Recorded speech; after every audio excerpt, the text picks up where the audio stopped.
Hello, everyone. Welcome to the Football Addicts Anonymous podcast. Just me again today, so we're going to get this thing done pretty quickly here. Great weekend of football. A lot of upsets in college, a lot of upsets in NFL as well. So I'll break that all down for you. We'll get y'all caught up with everything going on around the league. Couple college football things going on as well. And then get you set for the game tonight and the game on Thursday night.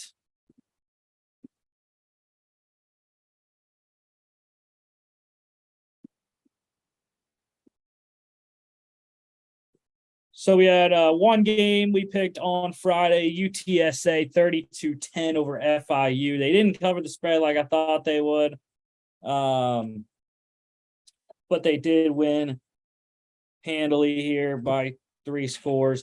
Frank Harris, 68.6% for the Roadrunners, 303 yards, 2 touchdowns, and a fumble. FIU played 2 quarterbacks. UTSA actually eventually played 2 as well. Eddie Lee Marburger didn't complete a pass on his 4 attempts, also fumbled. So not a great game for Marburger and his limited action. But FIU played 2 quarterbacks. Grayson James, he went 18 of 36. That's 50%. 174 yards and a pick. And Hayden Carlson for the Panthers as well. 2 of 3, 12 yards. Kavorian Barnes was the star of the game. UTSA running back, 20 carries, 128 yards, 2 touchdowns, and a 13-yard catch. And then defensively, I'm going to go with UTSA linebacker Trey Moore, 3 tackles, 2 of them solos, 2.5 sacks, 2.5 tackles for loss. FIU cover plus 34, under 62.5. Easy.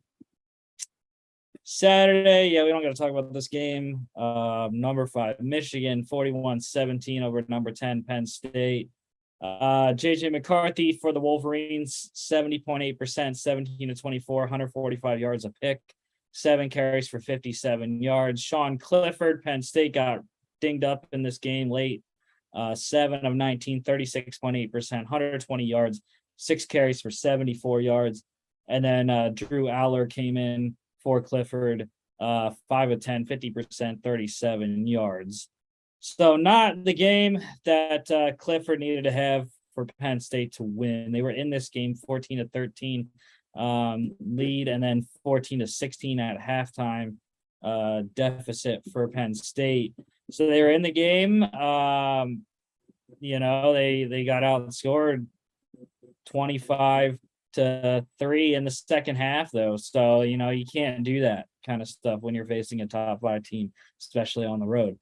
The running game was just pounding Penn State's defense all day. Penn State offensively couldn't get anything going on the run. Nicholas Singleton, their leading ball carrier outside of Clifford, whose most of his yards came on a 60-yard run. Singleton, though, 6 carries, 19 yards.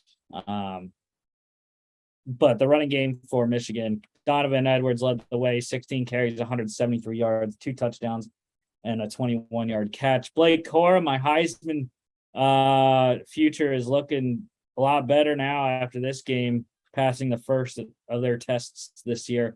28 carries, 166 yards, 2 touchdowns, 3 catches for 15 yards. Mitchell Tinsley and Harrison Wallace tied for the lead in receiving yards in the game. Tinsley, Western Kentucky transfer to Penn State, 5 catches, 57 yards. Harrison Wallace, 2 catches, 57 yards. Defensively, have to go with my guy, linebacker Curtis Jacobs for Penn State. Linebacker U, of course. 5 tackles, 3 solos, and a 47-yard pick 6 that helped Penn State stay in the game and take the lead 14-13 at the time. Michigan covered -7 over 48.5 easily. Number 9, Ole Miss beating Auburn 48-34. Robbie Ashford, 8 of 17, 47.1%, 140 yards, 2 picks, 15 carries, 35 yards, 2 touchdowns. Jackson Dart for Ole Miss continues to be subpar. 9 of 19, 47.4%, 130 yards, 3 touchdowns, and a pick. 14 carries, 115 yards. That's the big stat right there, the 115 rushing yards, because that's what Ole Miss does best right now. Running back Tank Bigsby for Auburn, we had 400-yard rushers in this game, including Dart. So 3 running backs, though. Tank Bigsby, Auburn, 20 carries, 179 yards, 2 touchdowns. For Ole Miss, Quinshon Judkins, 25 carries, 139 yards, 2 touchdowns, and a 7-yard receiving touchdown. Zach Evans, 21 carries, 136 yards, a touchdown, and a 23-yard receiving touchdown. Leading receiver in the game, Auburn wide receiver Coy Moore, 1 catch for 46 yards. And then a lot of defensive stats on this game. I'm going to go with Auburn corner Keontae Scott. However, 8 tackles, 3 of them solos, a half a tackle for loss, 1 QB hurry, and a pick.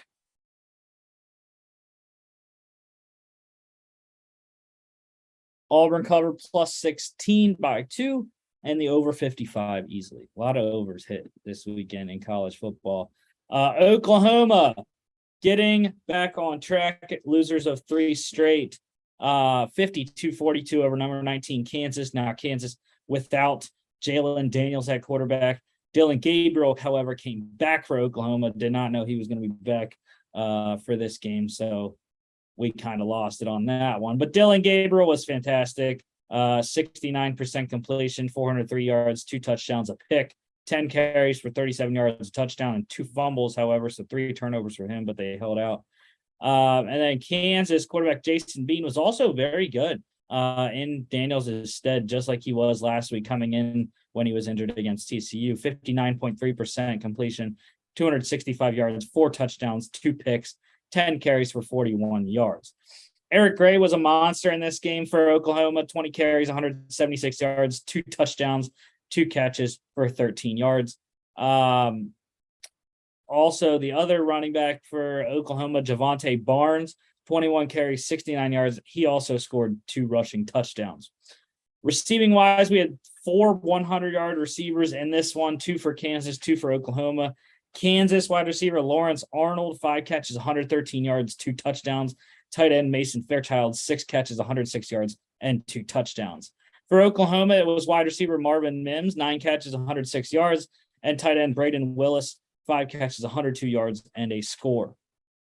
Defensively, not much here, so I'm going to go with Oklahoma linebacker David Ugwogbu. 8 tackles, 5 solos, 1 sack, 2 tackles for loss, and a QB hurry. Kansas covered plus 10.5. I actually got Oklahoma -9. So got that covered for myself on the Oklahoma side. Over 66.5 easily.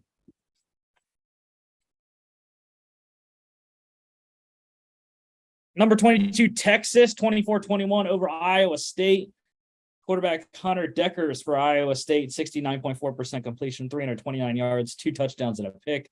Also on the ground, 8 carries, 30 yards, a touchdown, and a fumble. Quinn Ewers was great, 65.4%, 172 yards, 3 touchdowns. But Bijan was the story here. Bijan Robinson for Texas, 28 carries, 135 yards, 4 catches for 36 yards. Receiving-wise, Xavier Hutchinson had himself another day. For the Cyclones, 10 catches, 154 yards. Also for Iowa State wide receiver Jalen Noel, he scored twice on 6 catches for 94 yards. And of course, Xavier Worthy, Texas's best receiver, 8 catches, 72 yards, 2 scores for him. Defensively, not much here. Texas defensive lineman Moro Ojomo gets my player of the game status, 3 tackles, 2 solos, 1 sack, 1.5 tackles for loss. Iowa State cover plus 15.5. I gave that out last week. I thought on Friday, I thought they would keep it close with how that defense plays, and they easily covered that one. So I cashed that and under 48.5.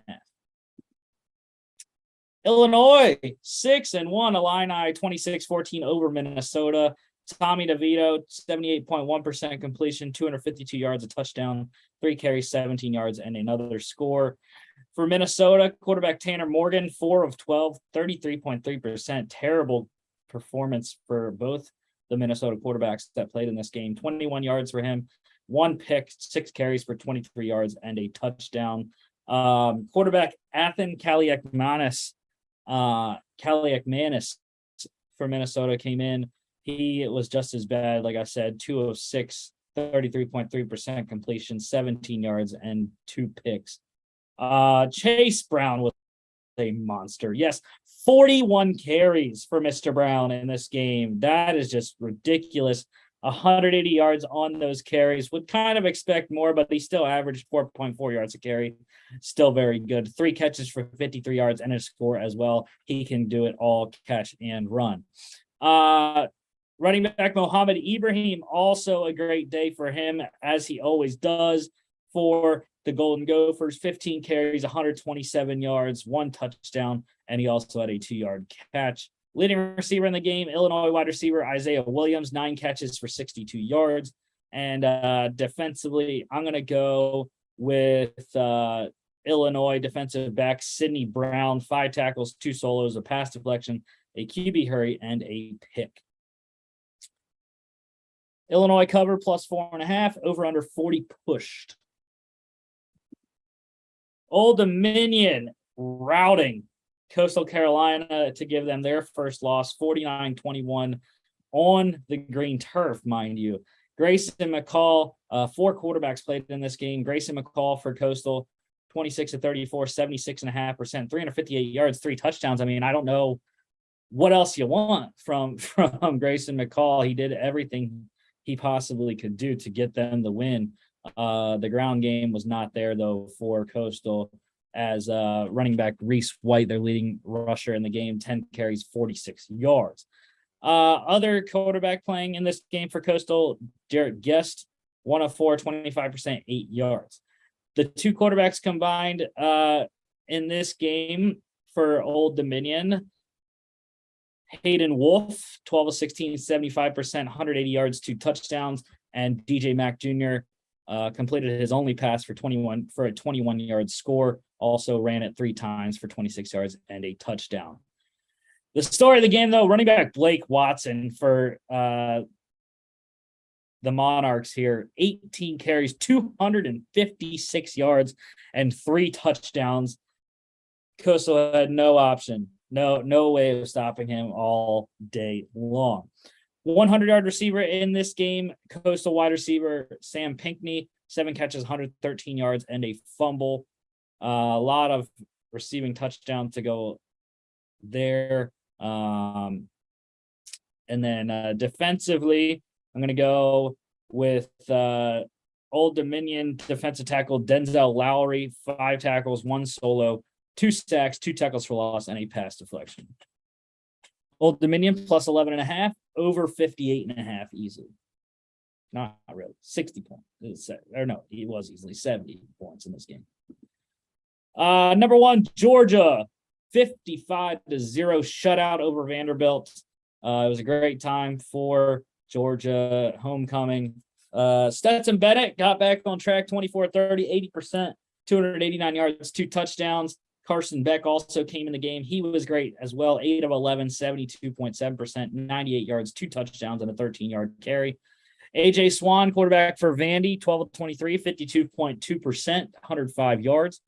And then it was the Georgia ground game all day. Running back Dejon Edwards, 10 carries, 49 yards, and a touchdown. Kenny McIntosh scored twice for the Dogs, 9 carries, 43 yards, and a score. 2 catches, 20 yards, and another score there. Cash Jones, he ran his only carry into the end zone, 36 yards to the house. And leading receiver in the game, big man, 6'8", 6'9", whatever he is, tight end Darnell Washington, 4 catches, 78 yards for the Dogs. Defensively, there wasn't much to go on in this game, so I'm going to go with Georgia defensive back Keely Ringo, 3 tackles, all of them solos, 1 tackle for loss, and 2 pass deflections. Good story for Eric Gilbert to get back in the end zone as well. A couple rough years for him. Georgia cover minus 37.5. I got it at 38.5. They still got it done. I knew they would in this game. Told you all that on Friday.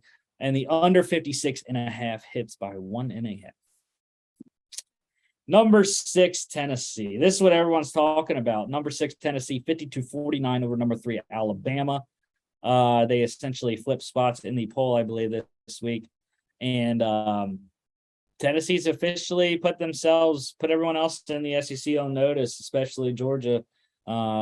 So that game's coming up in December or November, whenever it is, November something. But it's coming, and luckily we get it at home. So we'll have to see how these two teams do the rest of the way. But Bryce Young, this was quarterback performances for the ages. 67.3%, 455 yards, 2 touchdowns. Hendon Hooker on Tennessee, though, 21 of 30, 70%, 385 yards, 5 touchdowns, a pick, 14 carries, 56 yards, and a fumble. Jahmyr Gibbs, running back for Alabama, another 100-yard game, 24 carries, 103 yards, 3 touchdown runs for him, 5 catches for 48 yards. And then Jalen Hyatt, holy hell. Wide receiver for the Vols, 6 catches, 207 yards. That's 30.5 yards per reception, and 5. He caught every touchdown pass from Hendon Hooker. That is just crazy to have 5 touchdown catches in one game. Princeton Fant, also for Tennessee, had a 1-yard or 2-yard touchdown run to go along with his 3 catches for 24 yards. And defensively, a lot of great performances, but I have to go with linebacker Dallas Turner for Alabama. 2 tackles, 1 solo, and an 11-yard fumble return for a touchdown. Tennessee +9 over 68 easily. 101 points in this game. Number 13, TCU, upsetting number 8, Oklahoma State, 43-40 in double overtime. I will say this now. I absolutely hate TCU. Back-to-back games, they should have lost, especially this one. They should have lost. It's fine. Oklahoma State will get them back later when they meet in the Big 12 title game, hopefully. But yeah, Max Duggan, 23-40, 57.5%, 286 yards, 2 touchdowns, 11 carries, 57 yards, and a touchdown. Spencer Sanders struggled, 16-36, that's 44.4%, 245 yards, 1 touchdown, a pick, but his legs were a big difference. 11 carries, 68 yards, and 2 scores.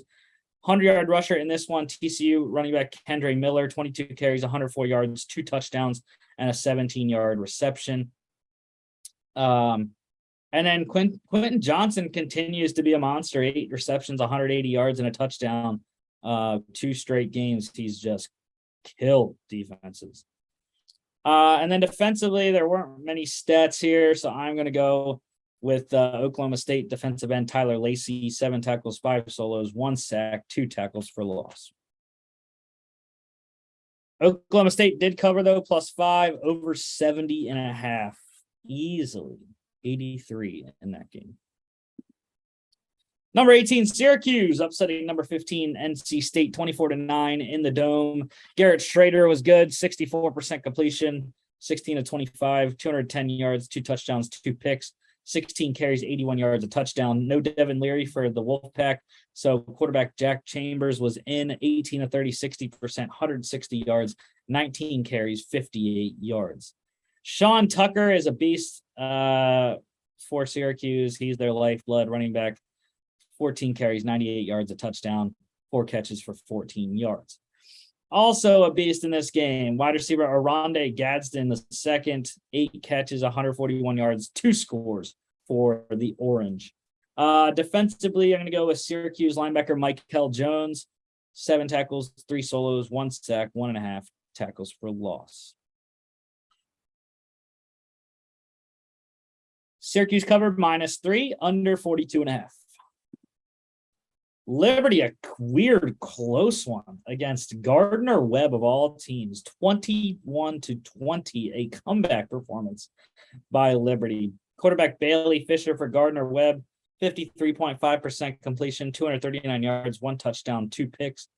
Quarterback Jonathan Bennett for Liberty, 17-30, 56.7%. 222 yards, 1 touchdown, 2 picks as well. Gardner Webb, running back Nari Gaither, 21 carries, 100 yards, a touchdown, 3 catches for 8 yards. Day Hunter scored the game-winning touchdown for Liberty. Running back 9 carries, 76 yards, a touchdown, 2 catches for 25 yards. 100-yard receiver in this game, Gardner Webb, wide receiver TJ Luther. 8 receptions, 131 yards, and a score. Gardner, Webb, wide receiver, Ephraim Floyd. He had a 27-yard reception, but he had a trick play. He threw a pick on his lone pass attempt. Defensively, a lot of great games here. I'm going to go with Gardner, Webb, defensive end. Ty French, however, 4 tackles, 3 solos, 2 sacks, 2 tackles for loss, and a QB hurry. Gardner, Webb, cover plus 24.5 and under 55 easily. Another upset, Georgia Southern 45-38 over number 25 James Madison, their first loss of the season as well. So luckily for them, Coastal suffers their first the same weekend they do theirs. They had no answers, the JMU defense, that is, to Kyle Van Treese and the Eagle passing game.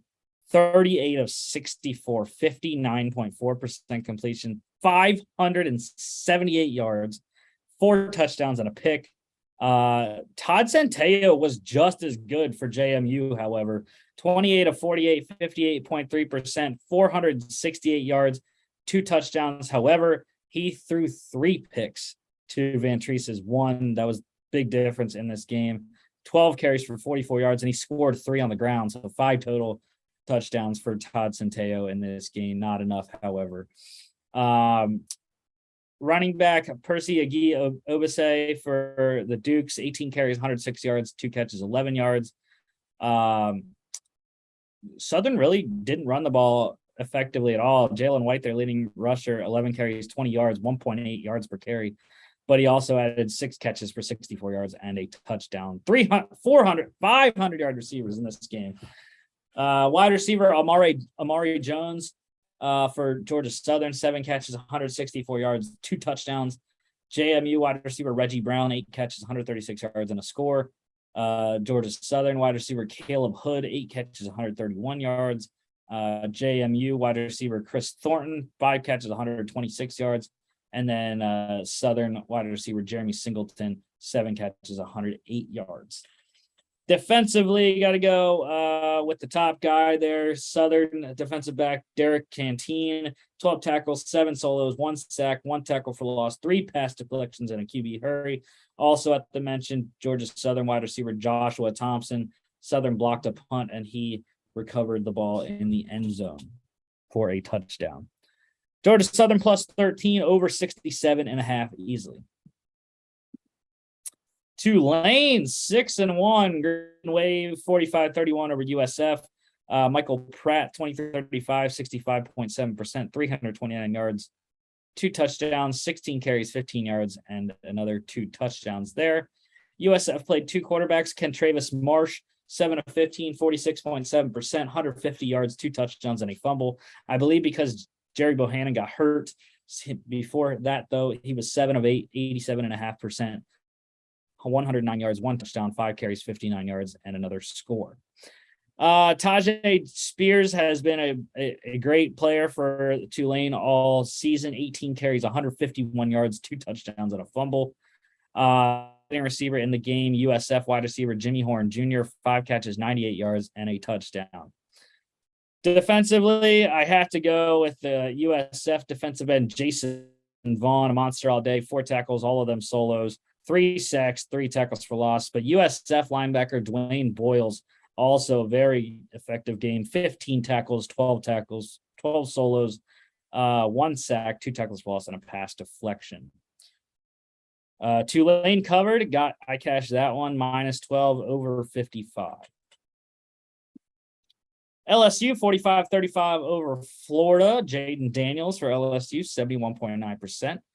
349 yards, 3 touchdowns, 14 carries, 44 yards, and another 3 touchdowns. 6 total on the day for Mr. Daniels there. Quarterback Anthony Richardson struggled a bit, 15 of 25, 60%, 185 yards, 1 touchdown. But on the ground, he was great. 9 carries, 109 yards, and another touchdown there.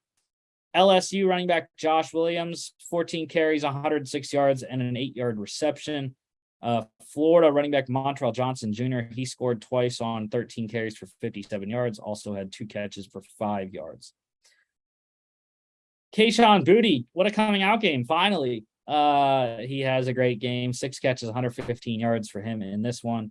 And defensively, you got to go with my guy, Florida linebacker Brenton Cox Jr., 3 tackles, 2 solos, 1 sack, 1 tackle for loss, and 2 QB hurries. LSU covered +2 over 51 easily.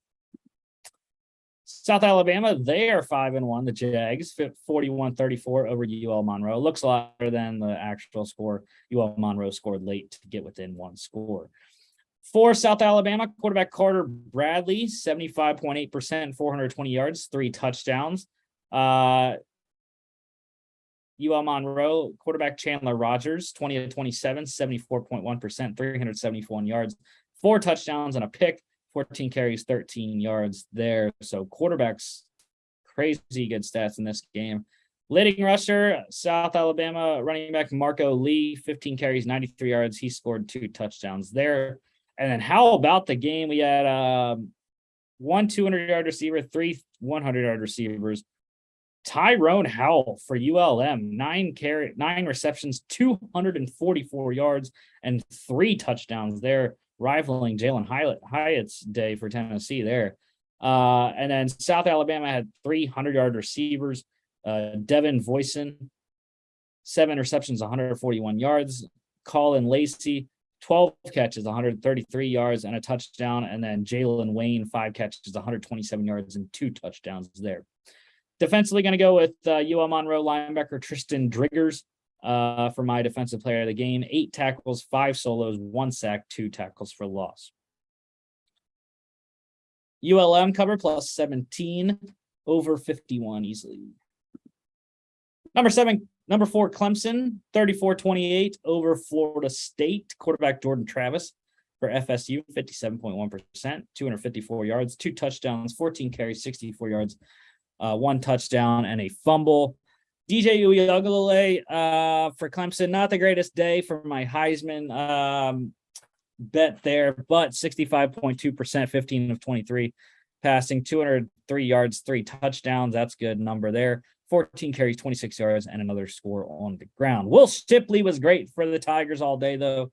Running back for Clemson, 20 carries, 121 yards, 6 catches for 48 yards. Wide receiver Antonio Williams led the way receiving in the game for Clemson, 2 catches, 76 yards, and a touchdown. And then defensively, a lot of great games. Got to go with Clemson defensive end Miles Murphy here, 6 tackles, 5 solos, 2 sacks, 3.5 tackles for loss. Also, FSU linebacker DJ Lundy, 2 tackles, 1 solo, but he had a 1-yard touchdown run. Love when the defensive players can get that done. Clemson cover -4.5 over 51 easily. Number 22, Kentucky upsetting number 16, Mississippi State, 27-17 in Lexington. Will Levis returned to have a great game, 17 of 23, 73.9%, 230 yards, 1 touchdown, and a pick. Will Rogers, on the other hand, 67.6%, still uber accurate, but only 203 yards, 1 touchdown, and a pick. This is the game I've been waiting to see from running back Chris Rodriguez Jr. for Kentucky. 30 carries, 196 yards, 2 touchdowns, and 1 catch for 0 yards. Mississippi State couldn't run the ball at all. Running back Dylan Johnson, 2 carries, 16 yards, 3 catches for 5 yards. And then their leading receiver from Mississippi State was running back Jaquavius Marks, 5 carries, 14 yards, 7 catches for 60 yards. Leading receiver in the game, however, was Kentucky wide receiver Barrion Brown, 7 catches, 62 yards. Defensively, got to go with Mississippi State corner Emmanuel Forbes, 3 tackles, 1 solo, 1 pass deflection, and a 59-yard pick 6.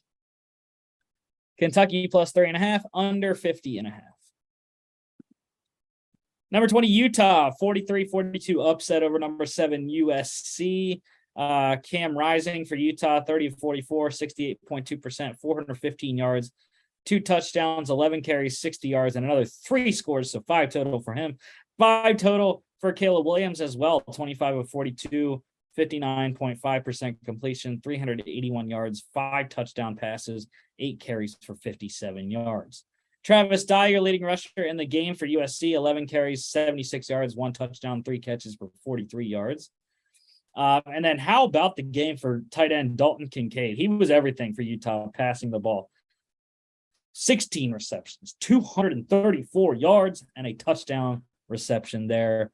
200-yard receivers for USC as well. Wide receiver Mario Williams, 4 catches, 145 yards. I mentioned him on Friday there. And then Jordan Addison for USC, of course, 7 receptions, 106 yards, and a touchdown before he got injured. And then USC tight end Josh Falo, 2 catches, 14 yards, both receptions for touchdowns there. Defensively, I'm going to go with Utah corner Clark Phillips III. Who else? 4 tackles, all of them solos, 1 sack, 1 tackle for loss, and 2 pass deflections. It was a little bit iffy, but he got the job done when he needed to. USC covered plus 3.5. It's kind of disappointed. I had Utah minus 3.5 as a max play from my guy, and they won, but they didn't cover. Great teams win. Good teams win, but great teams cover. So sorry, Utah, you're not a great team. Over 65 easily. 85 in that game. North Carolina, they are 6-1, 38-35 over Duke. A comeback effort by Drake May and the Tar Heels. May, though, 28-38, 73.7%, 380 yards, 3 touchdowns, 18 carries, 70 yards, and 2 fumbles. Great day for him, except the fumbles. Duke quarterback Riley Leonard, 20-31, 64.5%, 245 yards, 1 touchdown, 1 pick. On the ground, he was great, though, 14 carries, 130 yards, and a score. Leading ball carrier in this game, Jordan Waters for Duke, 15 carries, 91 yards, 2 touchdowns, and a 1-yard reception. And then a couple 100-yard receivers here. UNC, wide receiver Josh Downs, 9 catches, 126 yards, and wide receiver Antoine Green, 4 catches, 112 yards, and a touchdown.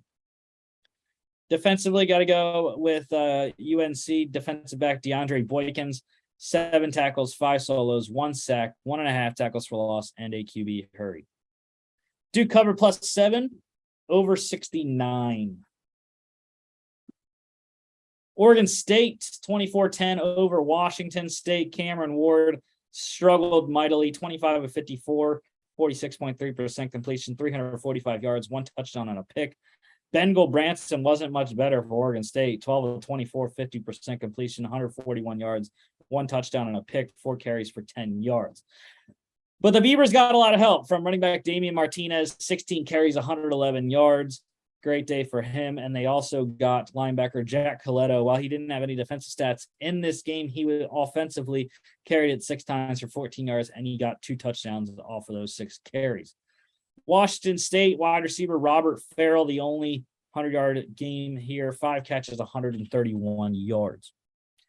Defensively, a whole host of great performances. I am going to go with Washington State defensive end Ron Stone Jr., however, 8 tackles, 4 solos, 1 sack, 1.5 tackles for loss, 1 pass deflection, and 2 QB hurries. Oregon State minus 3, covered under 51.5. Air Force crushing UNLV 42-7. Cameron Friel and Harrison Bailey both playing on the day for the Rebels. Friel, 8 of 10, 80%, 108 yards, 1 touchdown, a pick, 2 fumbles as well. So 3 turnovers for Friel. Not a great day there. Harrison Bailey for UNLV, 2 of 5, 40%, and 10 yards. Zeke Daniels didn't throw it much on the day, 1 of 2, 50%, 14 yards, and he also had 4 carries for 10 yards. But my guy, Brad Roberts, he, along with John Lee Eldridge III, were the bell cows for the Air Force triple option attack. Roberts, 29 carries, 144 yards. He scored 4 touchdowns. That's all Brad did on a nice Saturday at Allegiant Stadium in Vegas. And then John Lee Eldridge, 8 carries, 116 yards, and a touchdown. Emmanuel Michel chipped in a touchdown as well for the Falcons. And then leading receiver in the game, Ricky White for UNLV, wide receiver, 4 catches, 58 yards, and a score. Defensively, how can you not go with UNLV linebacker Austin Ajeka? 20 tackles, However, only 4 of them were solos, so that's not a very good percentage there.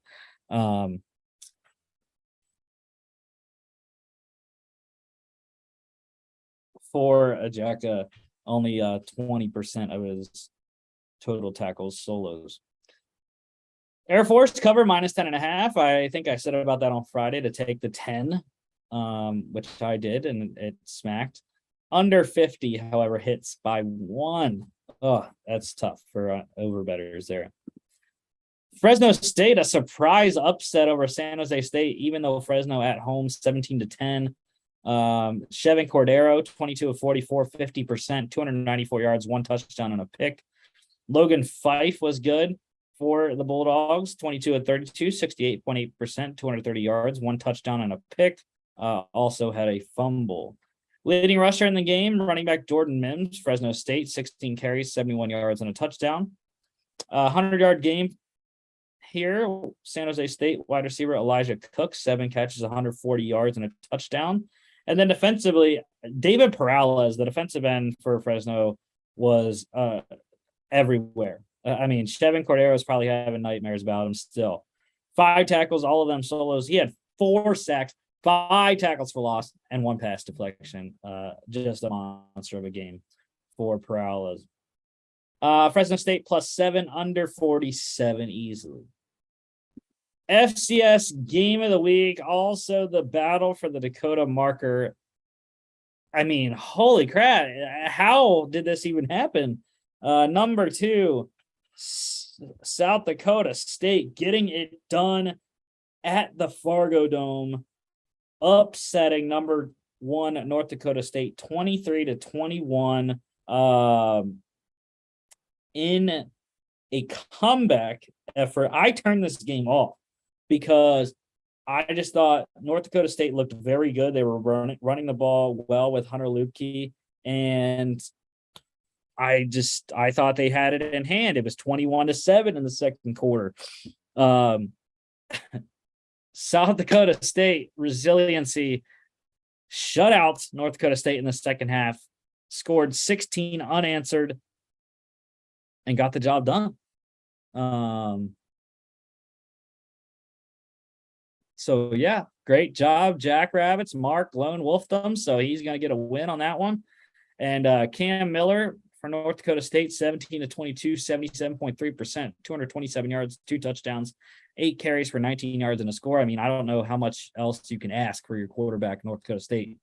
Mark Gronowski, however, South Dakota State, 16-21, 76.2%, 152 yards. Cole Payton came in and threw a pass for North Dakota State, threw a pick on his only attempt. So 0 for 1 with 1 interception, also had a 16-yard carry. But I think the biggest thing on this game was the running game for South Dakota State. It's kind of weird. You think about Luepke and the running game for the Bison, but the Jacks had it going on the ground in this one. Isaiah Davis, 14 carries, 114 yards, and 1 touchdown. And then Amar Johnson, 12 carries, 89 yards, a touchdown, 2 catches, 19 yards there. Luepke for the Bison, 15 carries, 58 yards, and a 30-yard touchdown reception there.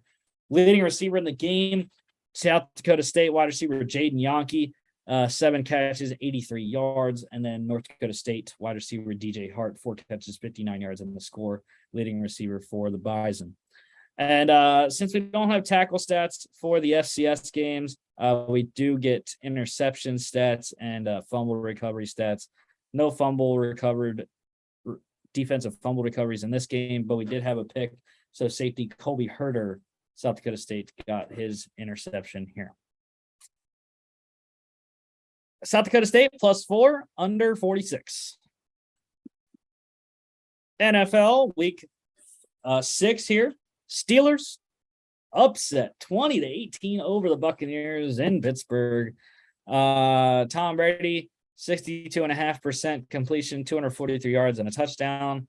Mitch Trubisky came in for the injured Kenny Pickett, who got concussed. Was good. I mean, I couldn't have expected this from Mitch Trubisky off the bench. 9 of 12, 75%, 144 yards and a touchdown. Got the game-winning score to Chase Claypool. Kenny Pickett, however, was very good when he was in 11 of 18, 61.1%, 67 yards, a touchdown, 2 carries for 16 yards. Leonard Fournette, leading ball carrier on the day, 21 carries, 63 yards, also 6 catches for 38 yards and a touchdown on 6 targets. Najee Harris scored a receiving touchdown, and then the leading receiver in the game, wide receiver Chase Claypool, out of nowhere, 7 catches, 96 yards, a touchdown on 7 targets. Chris Godwin, wide receiver for the Bucs, also a good game, 6 catches, 95 yards on 12 targets. Defensively, I'm going to go with the winning team. So Steelers defensive tackle Cameron Hayward, 3 tackles, 2 solos, 1 sack, 1 tackle for loss, and 2 QB hits. Steelers plus 9.5. I cashed on that one, under 46.5. Falcons upset the Niners in Atlanta, 28-14. Jimmy Garoppolo, 29-41, 70.97%, 296 yards, 2 touchdowns. But he threw 2 picks, big factor in the day. 3 carries, 11 yards. Marcus Mariota was stellar. 13-14. That's 92.9% completion, 129 yards, 2 touchdowns, 6 carries, 50 yards, and another score. I mean, the Falcons could have never thought they'd get this kind of play out of Mariota here. Leading rusher on the day, Falcons running back Caleb Huntley, 16 carries, 59 yards. Jeff Wilson disappointed mightily for fantasy and for me. 7 carries, 25 yards, and a fumble, 0.5 fantasy points. It was great times. 2 guys tied for the lead in receiving for the game, both for the Niners. Wide receiver Brandon Ayuk, 8 catches, 83 yards, 2 touchdowns on 11 targets. And tight end George Kittle had his best game of the season, 8 catches, 83 yards on 10 targets. Deebo Samuel also got 10 targets, caught 7 of those for 79 yards. And defensively, gonna go with Falcons safety Jalen Hawkins, 4 tackles, 1 solo, a pass deflection, a pick, and a 0-yard fumble recovery and touchdown on a blocked punt. And that was scooped, almost scored, but fumbled into the end zone, and he recovered it there. Falcons plus 3.5, under 45.5. That killed my teaser. I teased the Niners down to plus 3, and they still did cover even at plus. Great times. Patriots whooping the Browns 38-15, bro. My boy Bailey Zappi is balling. I mean, Bill, you got to keep him in. He gives me a reason to root for the Patriots when I normally wouldn't, because Bailey Zappi's been my guy and I love him. 24 of 34, 70.6%, 309 yards, 2 touchdowns, and a fumble. Jacoby Brissett for the Browns, 21 of 45, 46.7%, 266 yards, 1 touchdown, 2 picks, and a fumble. Terrible day for Brissett, 3 turnovers there. Ramondre Stevenson, the lead back role with Damian Harris out, was great. 19 carries, 76 yards, 2 touchdowns, 4 carries for 15 yards, 4 receptions for 15 yards on 5 targets. Donovan Peoples-Jones, leading receiver in the game. Browns wide receiver, 4 catches, 74 yards, and on 5 targets there. Amari Cooper for the Browns, 4 catches, 44 yards, a touchdown on 12 targets there. And then how about rookie second-round pick wide receiver Tyquan Thornton, second game back on the year, 4 catches, 37 yards, a touchdown on 5 targets, 3 carries, 16 yards, and another score there. Defensively, Myles Garrett was a beast for Cleveland, 5 tackles, 3 solos, 2 sacks, 2 tackles for loss, and a QB hit. Patriots plus 2.5, over 43.5. Jets upsetting the Packers in Green Bay. I kind of want to check. I should probably drive up to Green Bay just to make sure they still have a sky, because I believe it is falling right now in Packerland. So I might have to go up there and check that. But Jets, though, 27-10. Robert Saleh's crew on they're on a roll right now. 4-2 here, second only to the Bills in their division, back by 1 game. Aaron Rodgers, 26 of 41, 63.4%, 246 yards, a touchdown, and a fumble. Zach Wilson, that's what the formula has been. They haven't had to do much with Wilson because Breece Hall, Michael Carter, and the run game has been doing it all. But Wilson, 10 of 18, 55.6%, 110 yards. Jordan Love came in late, 2 of 4, 50% for 8 yards. Breece Hall, I mentioned him. I mean, Breece the Beast, how can he not be? 20 carries, 116 yards, a touchdown, 2 receptions for 5 yards. Robert Tonyan, his best game of the season, just like Kittle there for San Fran, 10 catches, 90 yards on 12 targets. Braxton Berrios for the Jets, 1 catch for 6 yards on his only target, but he had a 20-yard rushing touchdown as well. Receivers are even running in touchdowns for the Jets. A lot of defensive stats here. Quinnen Williams, though, just dominant all day long in Green Bay. Defensive tackle for the Jets, 5 tackles, 4 solos, 2 sacks, 2 tackles for loss, 3 QB hits, and he blocked a field goal, did Quinnen Williams. Safety Will Parks for the Jets, also worth mentioning, 20-yard blocked punt return for a touchdown. Packers special teams are a factor once again. Jets plus 7.5, under 44.5. Colts, I hate the Colts so much. The Jags were winning this game, y'all. They should have won this game. They had every reason to win this game. And look, the Jags were up. They were up 7-0, 14-3, 21-13, 27-26. They were up 21-13, 21-19. The Colts took the lead with 12:47 to go. The Jags came back. They scored with 2:44 to go. Missed the 2-point conversion. And then they blew a coverage on the last touchdown of the game. I have no clue how they let Alec Pierce wide open for a 32-yard touchdown reception to win the game. But it happened, and the Jags killed my underdog parlay that had been completed by the Patriots winning and the Seahawks winning. I just needed Jacksonville to hold their end, and they could not sweep the Colts when they should have. Matt Ryan, they had no running game whatsoever with Jonathan Taylor and Nyheim Hines out. But Ryan threw it 58 times, completed 42 of those, 72.4%, 389 yards and 3 touchdowns. That's Matt Ryan's stats right there. Prime Falcons Ryan stats. Lawrence was uber efficient, 20 of 22, 90.9%, but only 165 yards, a touchdown, 6 carries, 23 yards, 2 rushing touchdowns for him. Travis Etienne, 10 carries, 86 yards, 2 catches for 22 yards, leading rusher in the game. How about the day for Deion Jackson? While I said they didn't really run the ball very well, 12 carries, 42 yards, and a touchdown, he caught all 10 of his targets for 79 yards on the day. Great PPR performance for him. And then Michael Pittman was just going off in this game.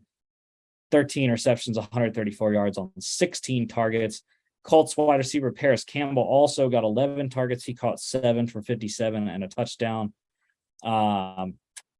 And defensively, you're going to go with Jags corner Shaquille Griffin, 9 tackles, 7 solos, 2 tackles for loss, and 2 pass deflections.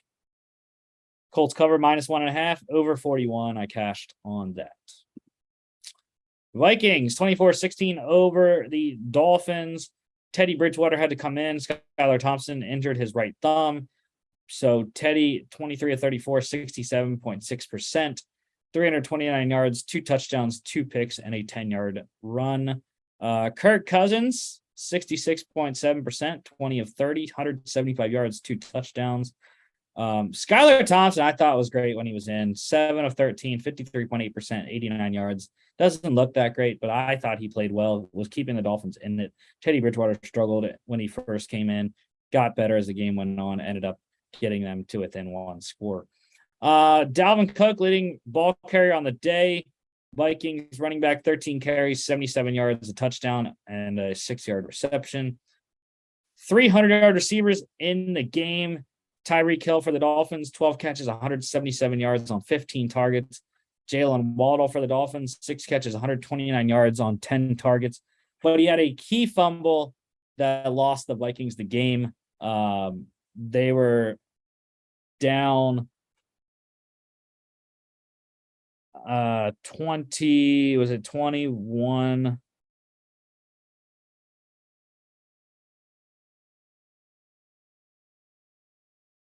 They were down 16-10 driving. They got to the 42-yard line. Teddy Bridgewater hit Jalen Waddle for a 14-yard reception. Harrison Smith stripped him. Cam Bynum recovered. And that was it, essentially, for the game, even though the teams exchanged touchdowns after that. But yeah, it was a tough look for Jalen Waddle when they were driving down to take the lead 17-16 at that point. Also, 100-yard day, wide receiver Justin Jefferson for the Vikings, 6 catches, 107 yards on 8 targets. Tight end Mike Gesicki, his best game of the season, 6 catches, 69 yards, 2 touchdowns on 7 targets. And then a whole host of defensive performances. I don't even know who to pick.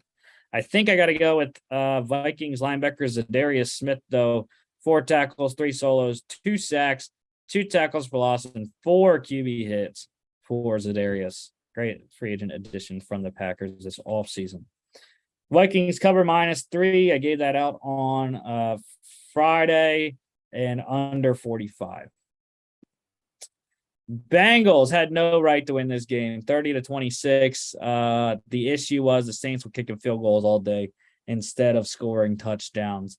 Will Lutz kicked 4 field goals from 35, 30, 37, and 31 yards out. They were getting close, but not close enough to punch it in. So yeah, that was the big difference. By the Bengals scored with 1:57 to go to give them a 4-point lead and win the game on a 60-yard touchdown reception from Jamar Chase. But yeah, I had Saints +3. It did not go well. Also, Lone Wolf the Saints in our picks, so that was not great. Yeah, either. I thought the Saints had it in hand. They were up 7-0, 17-7, 20-14 at halftime, 23-14, 26-21, and then 26-24 with 3:42 to go, and could not hold it.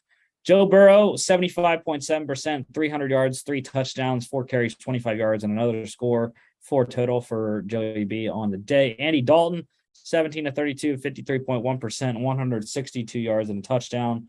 Taysom Hill, on the day, 5 carries, 39 yards, 2 of 4 passing, 16 yards there. Really, the Bengals did a nice job shutting him down. Alvin Kamara led the game in rushing, though, 19 carries, 99 yards, 6 catches, 25 yards on 9 targets for Kamara. Jamar Chase, monster day for him, 7 catches, 162 yards, 2 touchdowns on 10 targets. T. Higgins also had 10 targets for the Bengals, 6 catches, 47 yards there. And then defensively, or actually, got to shout out Weber State, the pride of Weber State, wide receiver Rashid Shaheed for the Saints. Only had 1 target, didn't catch it, but he had a 44-yard rushing touchdown, just activated to the from the practice squad for this game. So great moment for Shaheed in that one. Followed him in our FCS games a couple years ago. Defensively, got to go with Saints linebacker Demario Davis, 9 tackles, 7 solos, 2 sacks, 2 tackles for loss, and 2 QB hits. Bengals cover -3 over 43.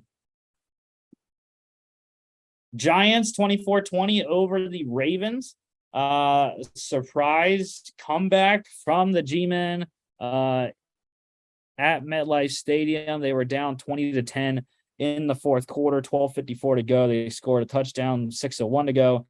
and then scored a second one to go up with 1:43 to go. Lamar Jackson, 17 to 32, 53.1%, 210 yards, 1 touchdown, a pick, 7 carries, 77 yards, and a fumble, 2 turnovers for Jackson on the day. Not a good look. Daniel Jones for the G-Men, 19 to 27, 70.4%, 173 yards, 2 touchdowns, and a fumble. Was great down the stretch for them. Kenyon Drake led the game in rushing, 10 carries, 119 yards, 1 touchdown, and an 8-yard reception. J.K. Dobbins got injured early, so Drake carried the load here and effectively as well. Saquon, 22 carries, 83 yards, 1 touchdown, 3 catches for 12 yards. Mark Andrews, another good game for him, 7 catches, 106 yards, a touchdown, and 11 targets for the Baltimore tight end. And defensively, I'm going to go with the bottom guy, Dexter Lawrence, defensive tackle for the Giants, 1 tackle, 1 solo, 1 sack, 1 tackle for loss, 1 pass deflection, and 2 QB hits.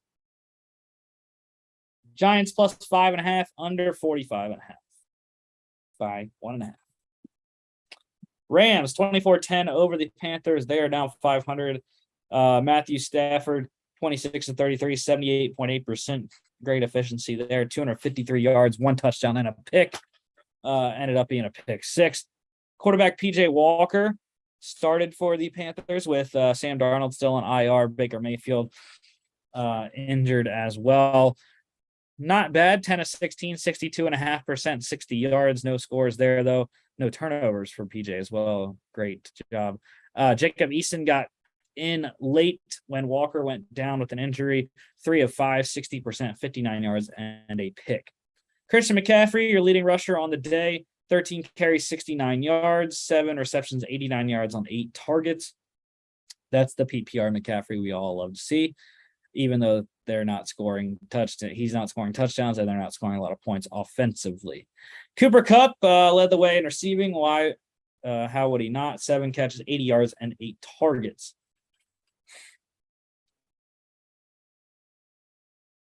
And then defensively, gotta go with Panthers corner Dante Jackson, 2 tackles, both of them solos, a pass deflection on a 30-yard pick 6.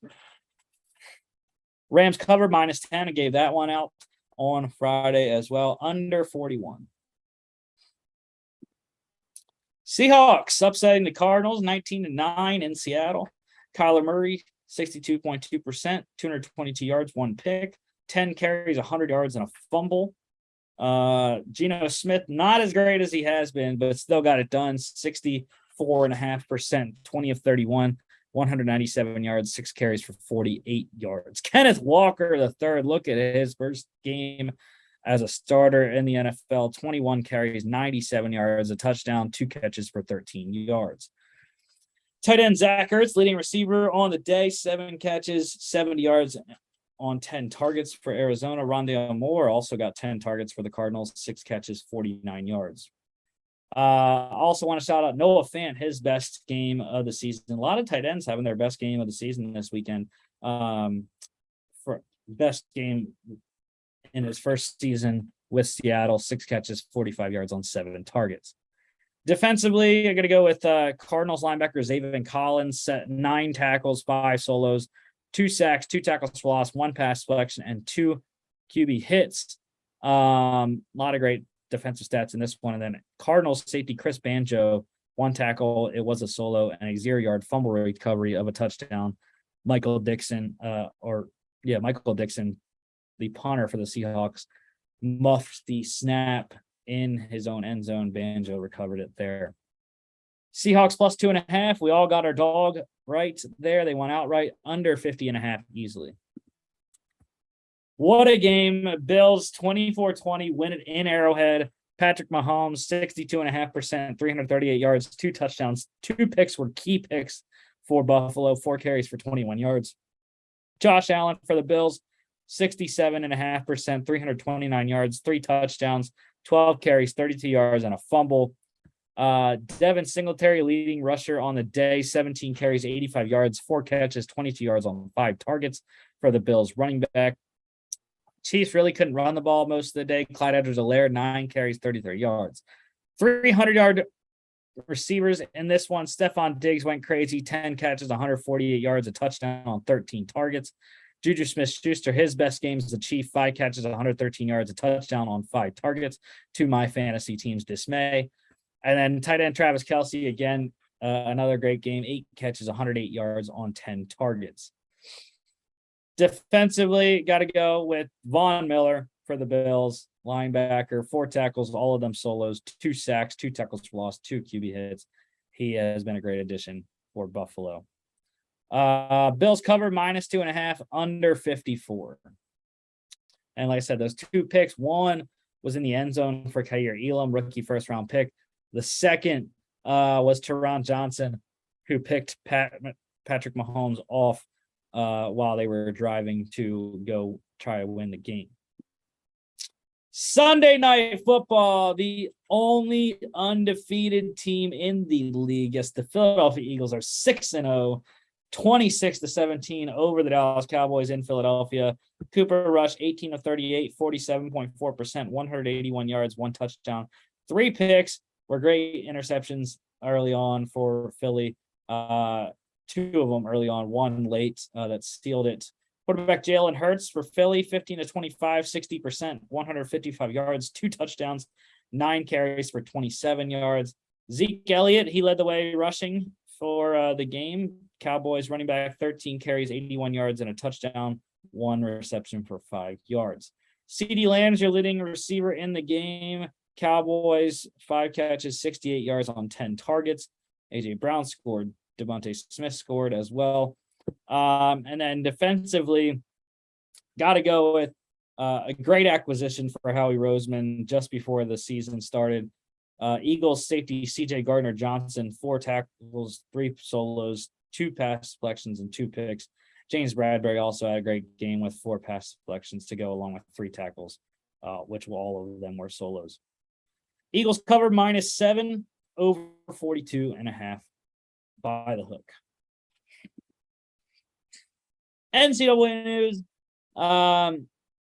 Conference USA is officially adding a 10th member. It will be Kennesaw State, FCS member currently. They will jump up to FBS July 1st, 2024. Also in NCAA news, I mentioned about Devin Leary, lost for the season for NC State. He tore his pec last week against Florida State. So Jack Chambers will be the quarterback going forward for the Wolfpack. NFL news, we have a trade. Happened today. The Panthers sending wide receiver Robbie Anderson out to the desert to play for the Cardinals. The Panthers get some much-needed draft capital back, a 2024 6th and a 2025 7th. I think it's a great trade. Change of scenery for Robbie Anderson, who has 1 year left on his deal, I believe. So got kicked out of the game on yesterday by interim head coach Steve Wilkes. So a change of scenery, much needed for both teams there.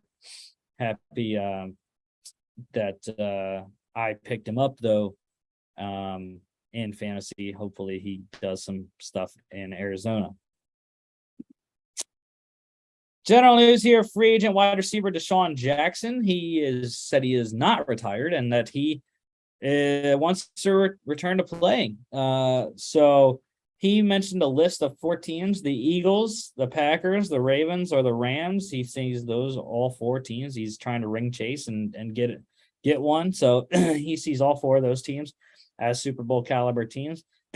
Spent 2 stints with the Eagles, so possibly 3rd one. They have a lot of wide receiver depth. Don't see it happening.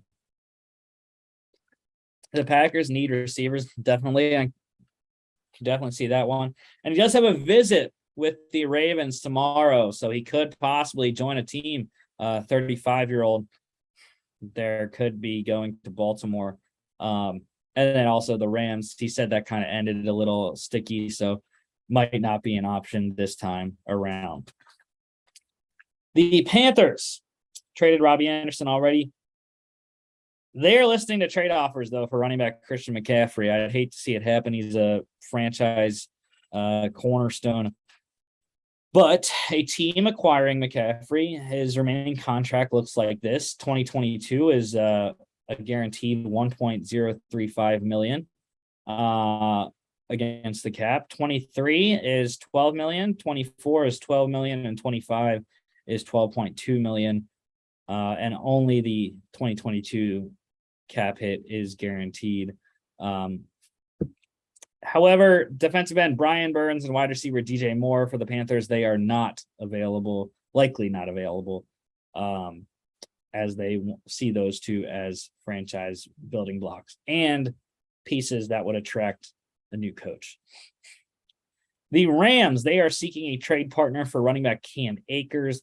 The relationship between him and the team has fallen apart, so we will likely see Cam Akers moved somewhere soon, still on his rookie deal, so affordable for many teams. Also with the Rams, they are seeking to resubmit a rule proposal that will make all personal fouls reviewable. That includes roughing the passer, so that would be a big deal. I don't like it. It's kind of going back to the pass interference thing. It's so subjective that, it's tough to have to stop. And that's the thing. You'd be stopping these games a lot more to review personal fouls. So I don't think it's going to get passed by the owners. So, but we'll have to wait and see when that next league meeting comes around. Nashville Mayor John Cooper, he has struck a deal with the Titans to build a new domed stadium in Nashville. $2.2 billion estimated cost, $800 million of that coming from private sources with the Titans, and $500 million from the state bonds. That would be a 1% hotel tax for Nashville and the surrounding area of the new stadium and the stadium itself. However, it still does have to pass through the Metro Council there, so we'll wait and hear updates on that. The Texans have parted ways with Executive Vice President Jack Easterby. Has been with the team since 2019. Was a big part of them coming in, and a big part of when Nick Caserio came in, I believe in 2021 or 2020, whenever that was. But he is now gone from the Texans. And the Browns, they agreed with linebacker Deion Jones to eliminate the 2023 contract year for his deal. So this makes Deion Jones a free agent this next offseason in March, I should say.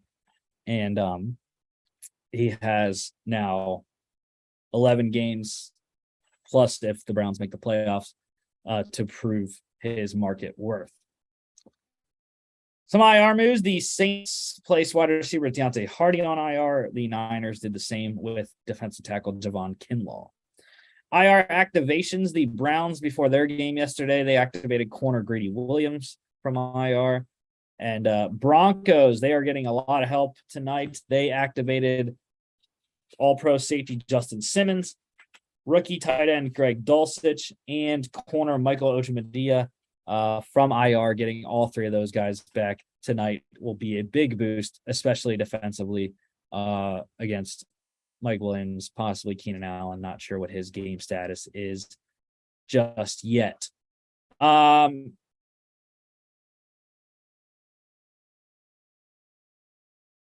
Injury-wise, a lot of injuries. There always is on Monday. Dolphins quarterback Tua Tagovailoa, he is expected to return from his concussion next week against the Steelers on Sunday Night Football. Commanders, they will be without quarterback Carson Wentz for 4 to 6 weeks, probably going to go on IR. He has a fractured right ring finger, and he is undergoing surgery later today, or possibly now even. Also, Dolphins quarterback Skylar Thompson, he has a right thumb injury, so we'll see Teddy Bridgewater likely backing up Tua Tagovailoa, Skylar Thompson back to the practice squad or whatnot there in Miami. Packers wide receiver Randall Cobb, he has a high ankle sprain, so he'll be out for a little bit. Dolphins corner Nick Needham, he tore his Achilles. He is out for the year, as is Rams left tackle Joe Noteboom, also done for the year with a torn Achilles. Cowboys quarterback Dak Prescott, he is expected to return next week. That game against the Lions in Dallas there. Cardinals got good news today. Wide receiver Marquise Brown, he suffered a non-surgical foot fracture, so likely out 6 weeks. Getting a second opinion right now, but that's very good news, as early reports were his season was done. However, Cardinals did get bad news on left guard Justin Pugh. He suffered a season-ending knee injury. We'll have to fill his spot on the offensive line. Couple ins and outs for or injury updates for Thursday night's game. Saints quarterback Andy Dalton, he is questionable with a back injury. Not sure if Jameis Winston is going to return for this game or not, but Andy Dalton now also dealing with a back injury.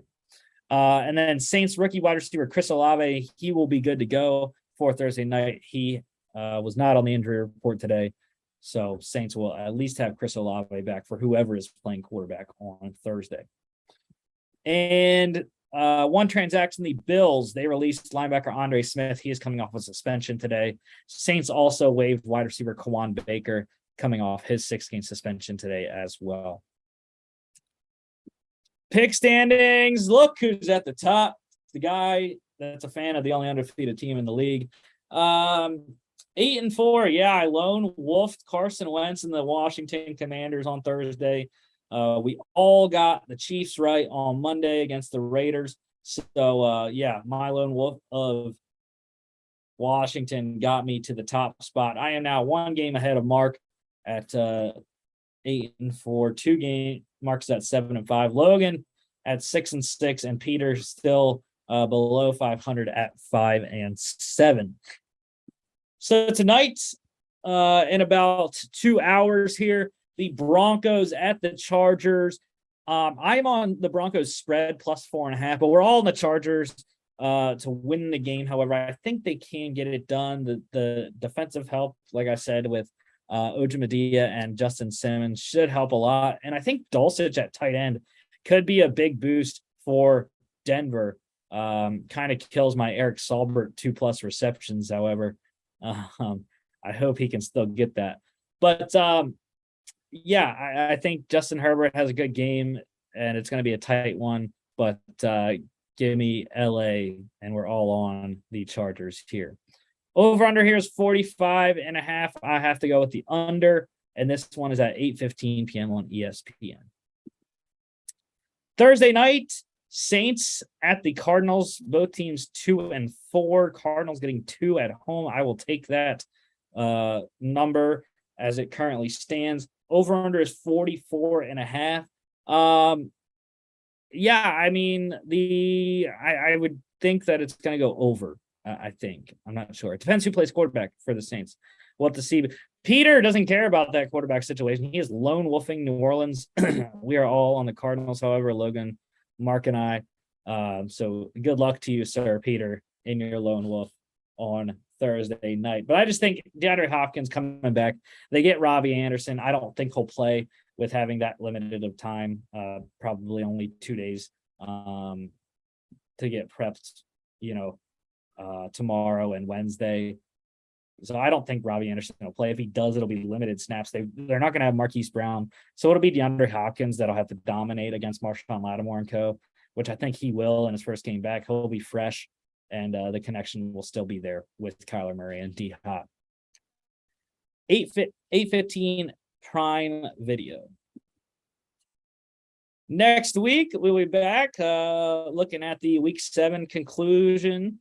Monday night, Bears at the Patriots, and the Thursday night Week 8 kickoff, Ravens at the Bucs. What a matchup we're going to have for that game. We'll also have, as always, the college football and NFL game recaps from the weekend, and I'll also get you caught up on all the news from around college and the NFL.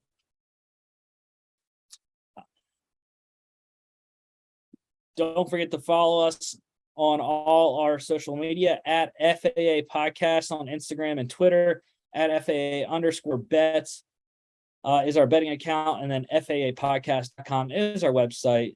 Of course, you can check us out here on YouTube, Facebook, Spotify, Apple Podcasts, and iHeartRadio. Thank you all for watching, and we'll see you back for Football Friday.